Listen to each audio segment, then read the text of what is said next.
Alcohol may hit harder after Wegovy, Semaglutide, or Zepbound, Tirzepatide. Although your glass has not changed, these medicines shrink meals, lower fluid intake, and increase nausea. They do not turn one drink into two. The same drink can feel stronger after weight loss, missed meals, dehydration, or a dose increase. Your old limit may no longer protect you. These medicines strengthen natural gut signals that reduce hunger and help you feel full. They also slow food leaving the stomach. Many people therefore eat smaller meals, skip snacks, or stop dinner early. That smaller food buffer explains why an old drinking routine feels different after treatment. Food usually slows alcohol absorption and lowers the highest alcohol level reached afterward. Protein, vegetables, and some carbohydrate provide a steadier buffer than 3 bites of dinner. Skipping food to save calories removes that buffer. With less food in the stomach, alcohol reaches the small intestine sooner, where absorption is faster. Alcohol adds its own effects on top of that smaller food buffer. It irritates the stomach, weakens coordination, disturbs sleep, and increases urine loss. These medicines already cause nausea, vomiting, diarrhea, fatigue, or dizziness in some people. When both sets of effects arrive together, the evening can deteriorate quickly. Beyond overlapping side effects, the actual alcohol dose matters more than whether it comes from beer, wine, or liquor. A large wine pour or strong cocktail may contain far more alcohol than it appears to contain.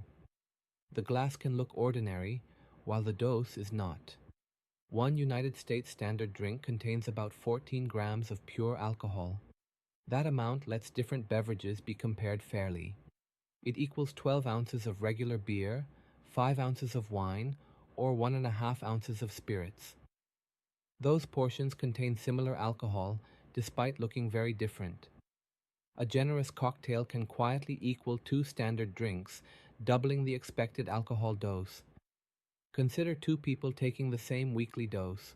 One eats dinner, measures 1 drink, and sips slowly with water.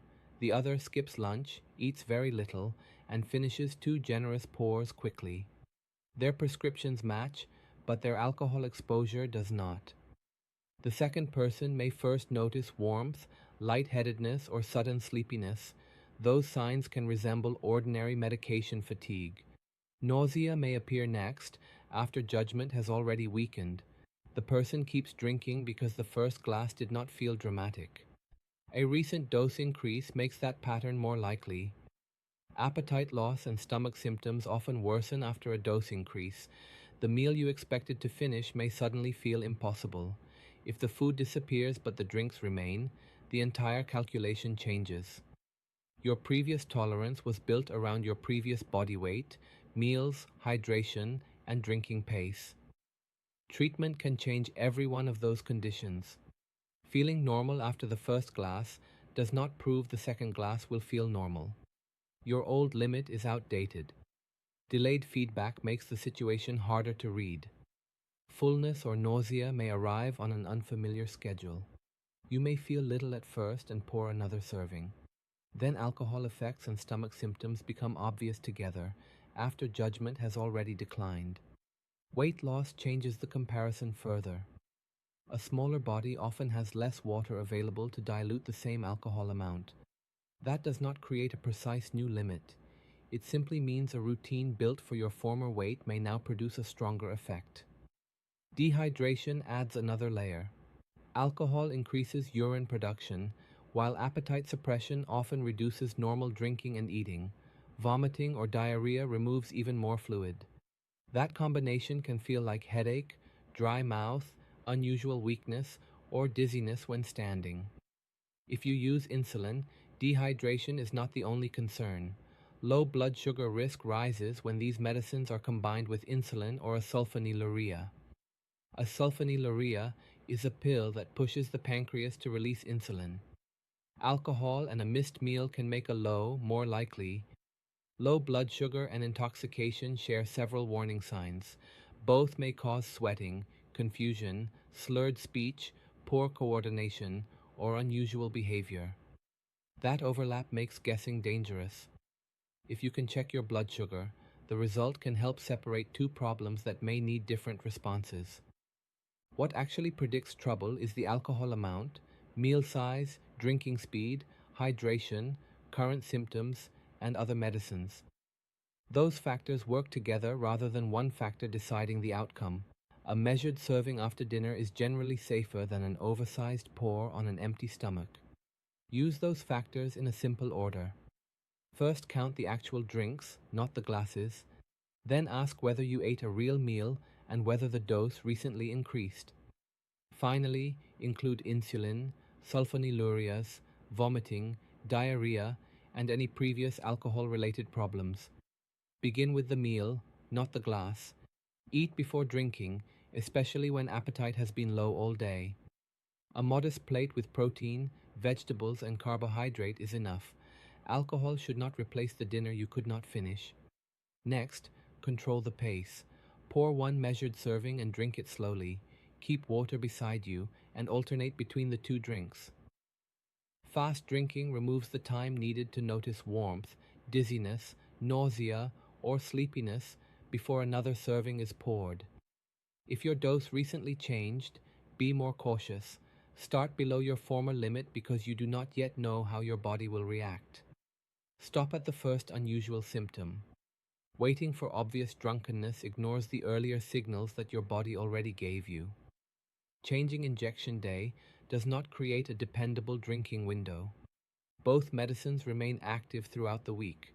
Moving alcohol farther from injection day does not reliably restore your previous appetite, hydration, or stomach comfort. The calendar cannot guarantee a normal response. Beyond timing, alcohol often worsens reflux and sleep. A person can fall asleep quickly, but wake repeatedly as the alcohol wears off. The next morning may bring fatigue, thirst, nausea, and poor food choices. That can make the medication seem responsible for symptoms alcohol helped create. Some situations make avoiding alcohol safer. These include active vomiting, severe reflux, liver disease, past inflammation of the pancreas, pregnancy, or past problems caused by alcohol. People using insulin or sulfonylureas also need a clear blood sugar plan before drinking. Even when you choose to drink, driving decisions should remain simple. Do not drive after drinking, even when the amount seems small. Alcohol, dizziness, sleepiness, and low blood sugar all impair control. Arrange transportation before the first drink, while judgment is still clear. Medical warning signs require urgent help for severe abdominal pain, repeated vomiting, fainting, seizures, slow breathing, or inability to wake. Severe pain reaching the back can signal pancreatitis, meaning inflammation of the pancreas. Severe confusion also needs urgent attention. Do not leave an impaired person alone. Sleep does not correct alcohol poisoning or severe low blood sugar. Repeated blackouts, drinking despite strong nausea, or needing alcohol every night should be discussed with your doctor. Another cocktail will not solve that pattern.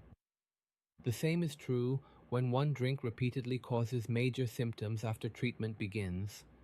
Wegovy and Zepbound change the conditions surrounding alcohol, even without a direct chemical interaction. Measure the serving, eat first, slow the pace, add water, and stop early. Include other diabetes medicines and current symptoms in the decision. Your former limit is not a safety certificate. Medicine simplified. That's what this channel does. If you want more, hit subscribe. This is not medical advice. Consult your doctor.